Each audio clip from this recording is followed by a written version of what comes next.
Good morning, students. So in previous video we understood about point defect and its type with line defect. In this video we will understand electrical and magnetic properties of solids. So let's start the video. All solids do not conduct electricity to the same extent. On the basis of electrical conductivity, solids can be divided into three categories, that is conductors, semiconductors, and insulators. The electrical conductivity of conductors is due to flow of electrons or ions. Therefore, they are regarded as electronic conductors and electrolytic conductors.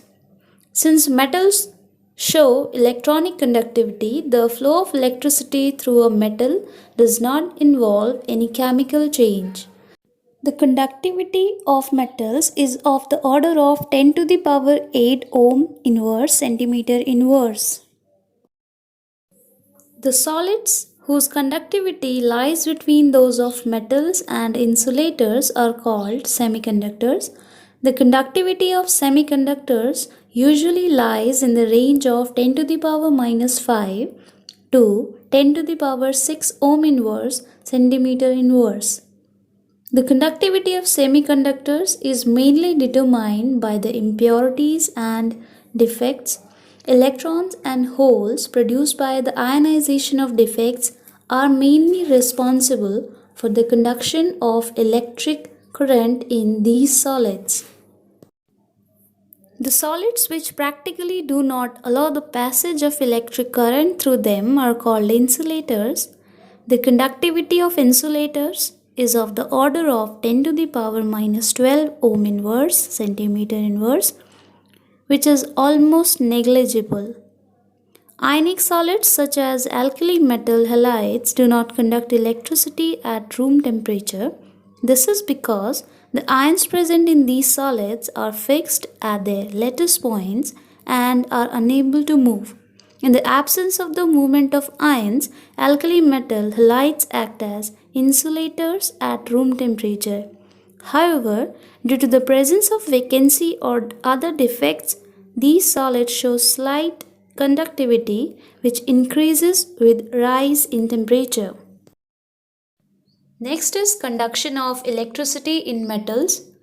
Metals conduct electricity in solid as well as in molten state. The conductivity of metals depend upon the number of valence electrons available per atom. The atomic orbitals of metal atoms form molecular orbitals which are so close in energy to each other as to form a band. If this band is partially filled or it overlaps with a higher energy unoccupied conduction band, then electrons can flow easily under an applied electric field and the metal shows conductivity. If the gap between filled valence band and the next higher unoccupied band is large, electrons cannot jump to it and such a substance has very small conductivity and it behaves as an insulator. Next is electron-rich impurities. Silicon and germanium belong to the group 14 of the periodic table and have 4 valence electrons each. In their crystals, each atom forms 4 covalent bonds with its neighbor. When doped with a group 15 element like phosphorus or arsenic, which contains 5 valence electrons, they occupy some of the lattice sites in silicon or germanium crystal. 4 out of 5 electrons are used in the formation of 4 covalent bonds with the 4 neighboring silicon atoms. The fifth electron is extra and becomes delocalized. These delocalized electrons increase the conductivity of doped silicon or germanium. Here, the increase in conductivity is due to the negatively charged electron. Hence, silicon doped with electron-rich impurity is called N-type semiconductor. Now, P-type semiconductor. Silicon or germanium can also be doped with a group of 13 element like B, Al or Ga, which contains only 3 valence electrons. The place where the fourth valence electron is missing is called electron hole or electron vacancy. An electron from a neighboring atom can come and fill the electron hole, but in doing so, it would leave an electron hole at its original position. If it happens, it would appear as if the electron hole has moved in the direction opposite to that of the electron that filled it. Under the influence of electric field, electrons would move towards the positively charged plate through electronic holes, but it would appear as if electrons holes are positively charged and are moving towards negatively charged plate. This type of semiconductors are called p-type semiconductors. Applications of n-type and p-type semiconductors. Diode is a combination of n-type and p-type semiconductors and is used as a rectifier. The transistors are made by sandwiching a layer of one type of semiconductor between two layers of other type of semiconductor. NPN and PNP type of transistors are used to detect or amplify radio or audio signals. The solar cell is an efficient photodiode used for conversion of light energy into electrical energy. Germanium and silicon are group 14 elements and therefore have a characteristic valence of 4 and form 4 bonds as in diamond. A large variety of solid state materials have been prepared by combination of group 13 and 15 or 12 and 16 to stimulate average valence of 4 as in Ge or Si. Transition oxides including vanadium also have high electrical properties. Next is magnetic properties. Every substance has some magnetic properties associated with it. The origin of these properties lies in the electrons. Each electron in an atom behaves like a tiny magnet. Its magnetic moment originates from two types of motion: its orbital motion around the nucleus, its spin around its own axis. Electron being a charged particle and undergoing these motions can be considered as a small loop of current which possesses a magnetic moment. Thus, each electron has a permanent spin and an orbital magnetic moment associated with it. Magnitude of this magnetic moment is very small and is measured in the unit called Bohr magneton. It is equal to 9.27 into 10 to the power minus 24 angstrom meter square. On the basis of their magnetic properties, substances can be classified into 5 categories: paramagnetic, diamagnetic, ferromagnetic, antiferromagnetic, and ferrimagnetic. Paramagnetic substances are weakly attracted by a magnetic field. They are magnetized in a magnetic field in the same direction. They lose their magnetism in the absence of magnetic field. Paramagnetism is due to the presence of one or more unpaired electrons which are attracted by the magnetic field. Examples: O2, Cu2 positive, Fe3 positive, Cr3 positive, and many other substances. Diamagnetic substances are weakly repelled by magnetic field. H2O, NaCl, and C6H6, that is benzene, are some examples of such substances. They are weakly magnetized in a magnetic field in opposite direction. Magnetism, that is diamagnetism, is shown by those substances in which all the electrons are paired and there are no unpaired electrons. Pairing of electrons cancel their magnetic moments and they lose their magnetic character. Next is ferromagnetism.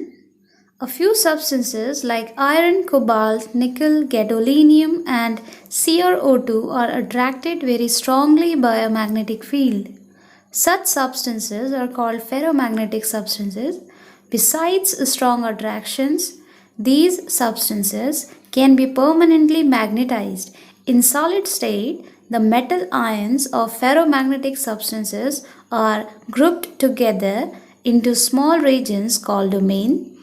Thus, each domain acts as a tiny magnet which is magnetized piece of ferromagnetic substance. The domains are randomly oriented and their magnetic moments get cancelled. When the substance is placed in a magnetic field, all the domains get oriented in the direction of the magnetic field and a strong magnetic effect is produced. This ordering of domains persists even when the magnetic field is removed and the ferromagnetic substance becomes a permanent magnet. Now, ferrimagnetism. Ferrimagnetism is observed when the magnetic moments of the domains in the substance are aligned in parallel and anti-parallel direction in unequal numbers. They are weakly attracted by magnetic field as compared to ferromagnetic substances Fe3O4 or ferrites like MgFe2O4 and ZnFe2O4 are examples of such substances. These substances are also lose ferromagnetism on heating and become paramagnetic. Substances like MnO showing antiferromagnetism have domain structures similar to ferromagnetic substances, but their domains are oppositely oriented and cancel out each other's magnetic moment. Electrical conductivities of solids are spread over the widest range of any physical property, extending over 27 orders of magnitude, ranging from 10 to the power minus 20 to 10 to the power 7 ohm inverse meter inverse. On the basis of their electrical conductivity values, solids can be classified into three categories: conductors, insulators, and semiconductors. Conductors have extremely high conductivity values, ranging from 10 to the power 4 to 10 to the power 7 ohm inverse meter inverse. Insulators have extremely low conductivities, ranging between 10 to the power minus 20 and 10 to the power minus 10 ohm inverse meter inverse. Semiconductors have conductivities in the intermediate range, from 10 to the power minus 6 to 10 to the power 4 ohm inverse meter inverse. Let's first study conductors in detail. Depending upon the mode of conduction, conductors can be classified into two types: metallic conductors and electrolytic conductors. In metallic conductors, the conduction is due to the movement of electrons. They are also referred to as electronic conductors. Metals belong to this category and conduct electricity without undergoing any change. On the other hand, in electrolytic conductors, the flow of electricity is due to the presence of ions. This type of conductors conduct electricity only in their molten and aqueous states.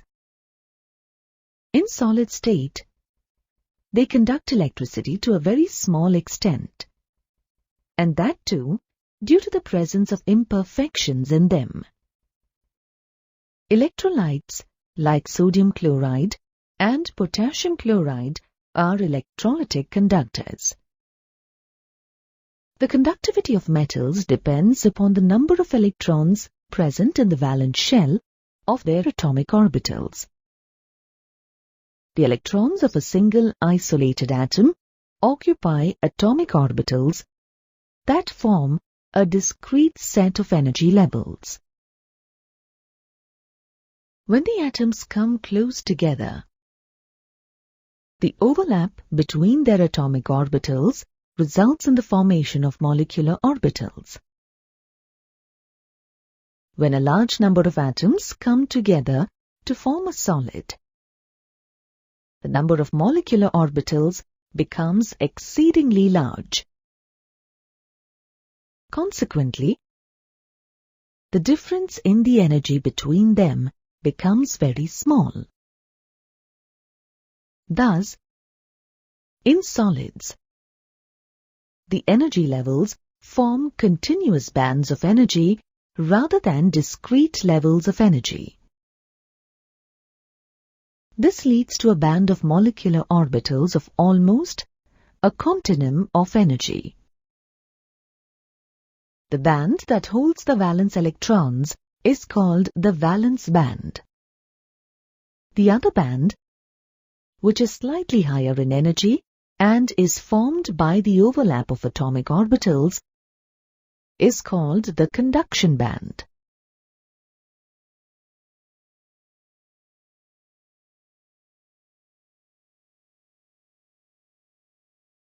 In metals, the valence band overlaps the conduction band. This results in easy flow of electrons under an applied electric field, and the metal shows conductivity. In insulators, as you can see, the electrons in the valence band are separated by a large gap from the conduction band. The gap region is called the forbidden zone. This gap is so large that enough energy is not available under normal conditions to promote electrons from the valence band to the conduction band. Hence, the solid behaves as an insulator. In semiconductors, the energy gap between the valence band and the conduction band is smaller than in insulators. The thermal energy available under ordinary conditions is sufficient to excite some electrons from the valence band to the conduction band. Thus, only a small amount of current can flow through them. Thermal energy is one of the main mechanisms for electrons to be excited to the conduction band. Therefore, the conductivity of semiconductors depends strongly on the temperature of the material. At absolute zero, semiconductors are perfect insulators. But at room temperature, there is enough thermal energy to allow the occasional electron to jump. And this gives the semiconductor limited conductivity. Semiconductors can be classified into two broad categories. First, there are intrinsic semiconductors. These are composed of only one kind of material. Silicon and germanium are two examples of intrinsic semiconductors. They are also called undoped semiconductors. The other type of semiconductor is the extrinsic semiconductor. These are made of intrinsic semiconductors to which other substances have been added to alter their properties. With a small energy gap in the semiconductors, the presence of a small percentage of a doping material can increase the conductivity dramatically. You are already aware that the electrical conductivity of semiconductors is very low. The addition of a small percentage of foreign atoms to a regular crystal lattice of an intrinsic semiconductor, like silicon or germanium, produces dramatic changes in its electrical properties.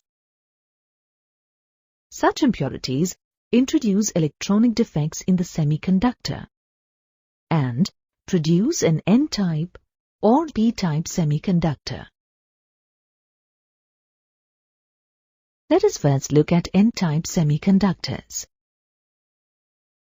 In an N-type semiconductor, the doping atom usually has one more valence electron than the host. The addition of a pentavalent impurity, such as antimony, arsenic, or phosphorus contributes free electrons to the silicon or germanium lattice. This produces an N-type semiconductor. The free electrons contributed by the pentavalent impurity are responsible for conduction of electricity in an N-type semiconductor. Let us now study P-type semiconductors.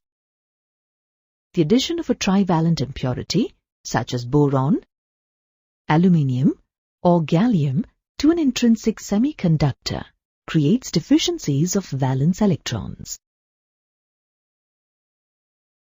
As you can see here, one electron is missing from one of the 4 covalent bonds in the silicon crystal lattice. These are called holes. The dopant atom can accept an electron from the covalent bond of the neighboring atom to complete the 4th bond. This causes the neighboring atom to lose a bond electron and results in the formation of a hole at the neighboring site. This shift in electrons from the neighboring site to the hole continues. It is important to note that holes are the majority carriers, while electrons are the minority carriers in P-type semiconductors. Also, the direction of conduction of electricity is opposite to the movement of holes in P-type semiconductors.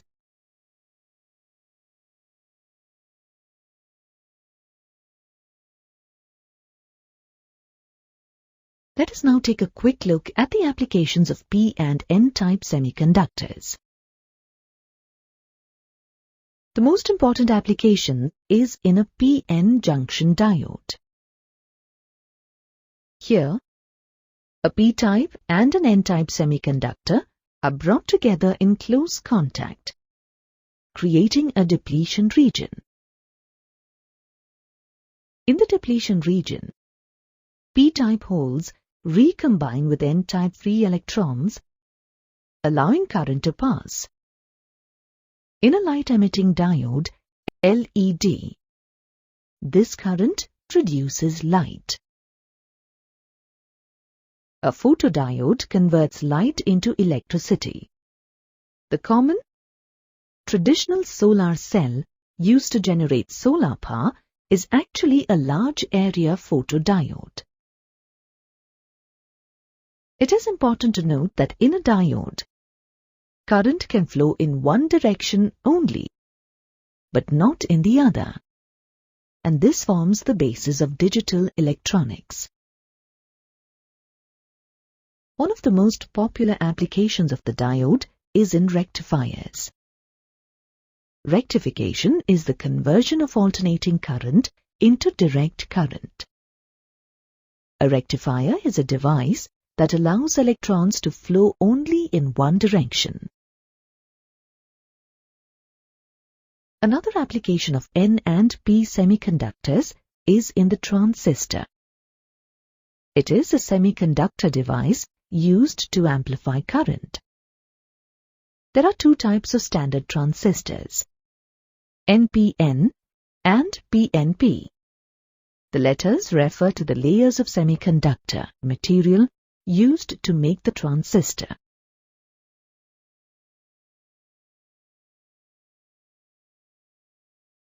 A large variety of compound semiconductors, composed of elements from 2 different groups of the periodic table, such as 13, 15 and 12, 16, are widely used in communication devices. These semiconductors simulate an average valence of 4 electrons, as in germanium and silicon. Some typical compounds of groups 13, 15, like indium antimonide, aluminium phosphide, and gallium arsenide, have revolutionized the design of semiconductor devices. Gallium arsenide has some electronic properties that are superior to those of silicon. which makes it an excellent material for space electronics. Group 12-16 semiconductors are materials whose cations are from group 12 and anions are from group 16 in the periodic table. Zinc sulfide, cadmium sulfide, cadmium selenide, and mercuric telluride are examples of groups 12-16 compounds that find applications ranging from biomedicine to solar cell technology. Transition metal oxides are another category of substances that show diverse electrical properties, ranging from strongly metallic to insulating.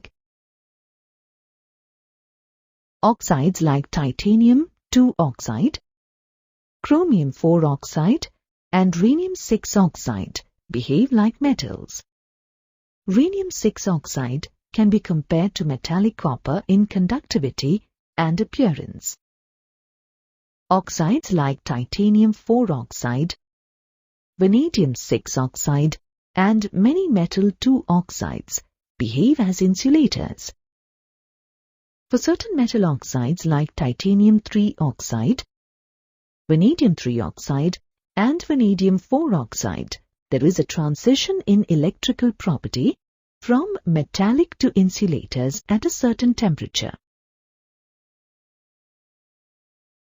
Every substance is associated with some magnetic character. The magnetic property of a substance is due to the presence of electrons. Each electron in an atom is regarded a micromagnet. The magnetic moment of an electron originates from two types of motions, known as spin angular motion and orbital angular motion. Thus, every electron has a permanent spin magnetic moment and an orbital magnetic moment associated with it. The values of magnetic moment are very small and are measured in units called Bohr magneton. 1 Bohr magneton is equal to 9.27 into 10 to the power minus 24 ampere meter square. Based on magnetic properties of materials, they are classified into 5 categories, namely diamagnetic, paramagnetic, ferromagnetic, antiferromagnetic, and ferrimagnetic. Let's discuss the properties of these materials, starting with diamagnetic materials.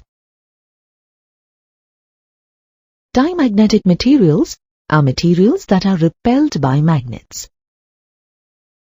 When a bar of diamagnetic material is placed in a non-uniform external magnetic field, it tends to move from a region of strong magnetic field to a region of weaker magnetic field. Diamagnetism is shown by substances in which all the electrons are paired and there are no unpaired electrons. Although diamagnetism is present in all materials, its effect is very weak in most of them. Some examples of diamagnetic substances are water, sodium chloride, and benzene. Let's look at paramagnetic materials. Paramagnetic materials are materials that are weakly attracted by magnets. When a bar of paramagnetic material is placed in a non-uniform external magnetic field, it tends to move from a region of weak magnetic field to a region of stronger magnetic field. Paramagnetism is due to the presence of one or more unpaired electrons which are attracted by the magnetic field. Some examples of paramagnetic materials are iron +3, copper +2, and chromium +3.